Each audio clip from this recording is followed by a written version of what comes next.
Swan Energy stock has jumped like what, over 50% in just 6 weeks. That's got to be huge. What's going on with that? Well, their shipyard is back in action, and it looks like investors are pretty excited about it. I think most people know Swan Energy for textiles or oil and gas, but this shipyard, this could be their ticket to a whole new level. It's not just any shipyard though, right? I was reading something about it being like absolutely massive. Yeah, it's got the biggest dry dock in all of India, one of the biggest in the entire world, actually.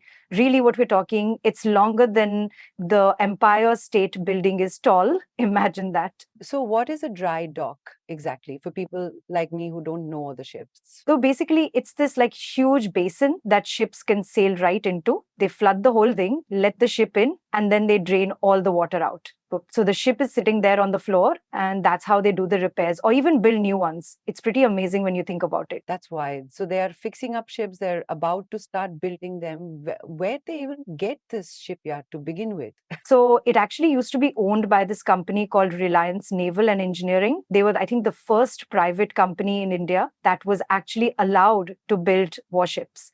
Yeah, that's a pretty big deal. Swan Energy bought it from them, and it seems like they're already making some pretty big moves. There are analysts out there saying it's like the world's second longest dockyard. So yeah, pretty major. So, okay, beyond defense contracts and stuff, what else can they do with this shipyard? What other possibilities that we're talking about? Oh, tons. Think commercial ships, the huge cargo ships, upgrading existing ships, even repairs for like oil and gas rigs. And here's where it gets even more interesting, right? India's economy is just it's booming, like crazy growth. There are global influences going way up to. And what does all that mean? More demand for all these kinds of services within India and internationally too. Swan Energy is like right there, perfectly positioned to capitalize on all of that. Makes total sense. Okay. So this stock surge, I saw that it jumped something like 15% in a single day. That's got to be because of this shipyard news, right? It's definitely a big part of it. Yeah, when that news came out that the shipyards, it's fully operational and they finished that Coast Guard vessel repair ahead of schedule, investors definitely perked up. But, if you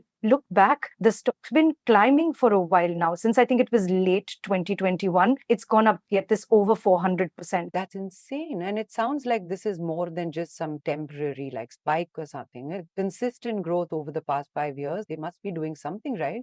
Well, one thing they're really good at is diversification. So, yeah, they're expanding in shipbuilding, oil and gas, even defense, but they haven't just abandoned their roots in textiles and real estate. And so that kind of balanced approach, it helps to manage risk, which is something that investors love to see. Yeah, absolutely. So they're not betting everything on this one shipyard, but it's pretty clear they're ambitious about it. What's the long-term plan here? Do we know? Well, there should be a director, Vivek Merkant. I think he said he wants to turn it into a global maritime hub, not just for India, but like for the whole port. That's a pretty bold goal. But I mean, they might just pull it off with this massive dry dock. They definitely have the potential. So it sounds like Swan Energy's got some serious momentum and a bold vision ahead. With their massive dry dock and all the potential in shipbuilding, they could really reshape the maritime industry. Definitely. If they can pull it off, they could not only strengthen India's position, but also become a global player.